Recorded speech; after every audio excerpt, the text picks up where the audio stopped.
Hola, muy buenos días a todas y todos. Bienvenidos a la Feria Internacional del Libro Universitario 2022. Mi nombre es Carolina y en esta ocasión me encuentro con el escritor José Luis Rangel Gasperín, que nos viene a platicar sobre su obra Jardín de Noche. Muy buenos días. Hola, muy buen día. Bueno, Muy buen día. Encantado. muchas gracias. Cuéntenos un poquito de esta obra. Tengo entendido que es un conjunto de cuentos de 11 relatos. Así es un libro de cuentos, son 11 historias que hablan en general el tema del miedo.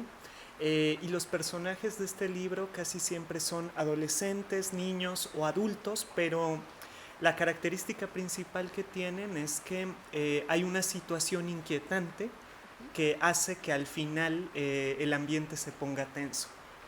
Y eso, bueno, es como algo muy aplicado a la teoría del cuento, ¿no? Claro. Principalmente.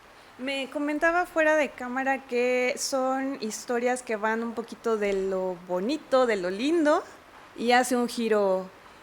Así es, Ajá. sí, casi siempre hay una vuelta de tuerca, por así decirlo. Inicialmente tenemos una situación donde se presenta aparentemente una atmósfera muy amable, o por ejemplo la llegada de un pez a un niño, o la convivencia de dos amigos por una tortuga, por ejemplo, y de repente este ambiente se pone turbio, hay algo que desencadena cierta inquietud y pues es lo que da fuerza a los cuentos, ¿no? Es lo que hace que causen cierto efecto en el lector. Claro. Y me decías también de los temas que están abordando, que es hacia Sí. niños, hacia juventud, o sea, son temas fuertes, ¿no? Sí, así es. Podemos decir que es un libro, una obra de literatura juvenil, va enfocado más bien a jóvenes, pero aún así toca temas como lo puede ser el incesto, eh, una violación, hasta estos temas tan fuertes en nuestro país como la desaparición forzada. ¿Qué ocurre si alguien desaparece entre nosotros, ¿no? Que es un tema fuerte, pero que merece ser tocado, ¿no? En estos momentos. ¿Y cómo es que nace la inquietud que a través de estos cuentos se pueda abordar estos temas tan fuertes y tan difíciles para tratar? Bueno, ocurre algo muy valioso. La literatura nos sirve en ese sentido como una especie de escudo ante muchos temas aberrantes, duros de la sociedad misma. La literatura nos permite conocer un momento turbio de nuestra vida y ese se refleja en el lector de tal manera que el lector pasa por ese momento, se sumerge en esa atmósfera dura, complicada y puede cerrar el libro y continuar con su vida, ¿no? En ese sentido siempre la lectura es como una especie de viaje al tiempo y viaje a la experiencia que nos permite pues ver otras experiencias de vida, pero a la par estar protegidos, ¿no? Entonces la lectura nos sirve como un refugio muy valioso que puede hacer que, sobre todo en los cuentos, estemos en una atmósfera muy inquietante, pero que al desaparecer eso, también el lector esté tranquilo. Claro, que es como, se queda en el libro, ¿no? O Así sea, es. lo conozco, pero puedo cerrarlo y ahí se queda. Así es, se queda en el libro porque no soy yo, ¿no? Pero a la hora de estarlo leyendo, sí soy yo, ¿no?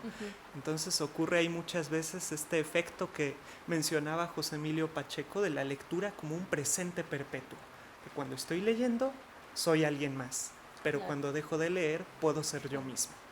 Y eso es bellísimo también. Eso nos Claro. lleva a contar historias, a saber de otras historias y tener otra perspectiva, ¿no? También que a la juventud les puede ayudar bastante esta parte. Claro, nos permite tener un espacio para reconocernos a nosotros mismos, ¿no? En ese sentido, cuando uno lee un cuento, aun cuando sea turbio, aun cuando sea inquietante, ese mismo cuento va a revelarte cosas de ti mismo a través de ciertos mecanismos textuales que están presentes allí.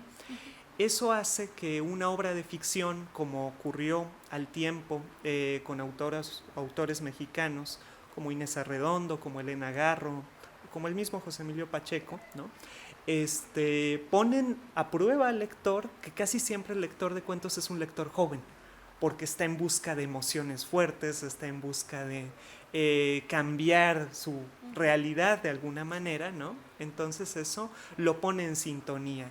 El cuento es como una esfera que te permite a ti viajar a otra parte, y ese viaje pues es como muy íntimo, muy propio y muy breve, lo cual también es una ventaja. Claro, sobre todo ahorita que todo es tan rápido, ¿no? Que también buscan así como de que cuentos. ¿Esa es una parte del motivo por el que hayan sido cuentos o relatos y no una novela completa? Bueno, ocurre allí que algo que he descubierto es que cada historia va diciéndote parte de ella, ¿no? Casi siempre a la hora de escribir una ficción empieza uno descubriendo algo que uno mismo vivió, ¿no? O parte de una experiencia personal. Pero de repente esa misma experiencia se desdibuja, se va tornando otra cosa, y ahí es donde dices, ah, bueno, ya no soy yo, ¿no? Y eso por supuesto también es un alivio, ¿no? Sí. Pero es muy interesante cómo se genera ese efecto de distancia, porque nos permite también a nosotros ver cómo se van creando las historias. Y así también hay historias de largo aliento, y hay historias mucho más breves. En el libro tenemos, por ejemplo, un relato muy, muy breve que es sobre dos adolescentes que quedan de verse en la Torre Latinoamericana, en el Mirador. Okay. Que, bueno, es un lugar donde pues se dan muchas citas amorosas, sí, de ese tipo. Ahí para encontrarse en la Ciudad de México. Exactamente, ajá, sí. Entonces es un relato muy breve, pero muy inquietante, porque la chica es la que está tratando de subir y no sabe si lo va a encontrar o no a la otra persona, ¿no? Ajá. Entonces es un relato breve, pero es inquietante precisamente por eso. Y hay otros que son mucho más largos. Hay un cuento aquí que se llama Viva la Revolución, que es sobre la experiencia de un adolescente en el servicio militar mexicano.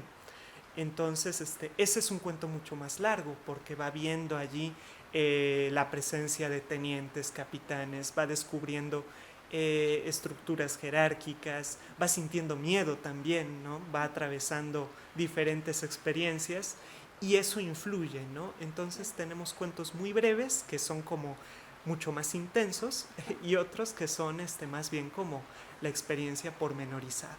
Y esta parte, por ejemplo, del cuento breve es algo con lo que se puede identificar demasiado, ¿no? Es como lo que van pensando cuando van a conocer a alguien en el transcurso, así como de sí lo voy a encontrar, no lo voy a encontrar. Así es, sí, genera un sentimiento de identificación. Ajá. Que hace que a la par tú digas, aquí está ocurriendo algo que yo pude haber vivido, ¿no? Y ese es el juego, ¿no? Ese, claro, es el chiste. Claro.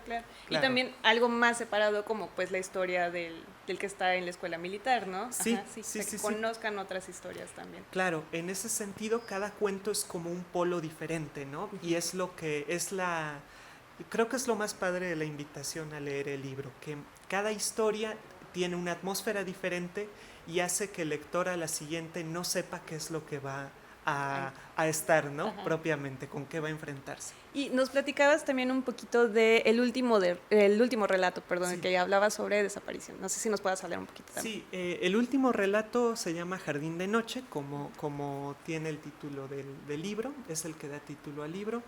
Y en general el tema principal es sobre dos jóvenes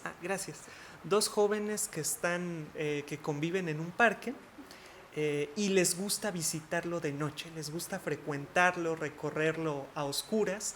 Y bueno, pues si lo pensamos, pues es también inquietante, ¿no? Hasta cierto punto. Ellos van fraguando una amistad, pero dentro de esa amistad algo se revela que tiene que ver con el personaje. Y la chica misma va revelando cosas.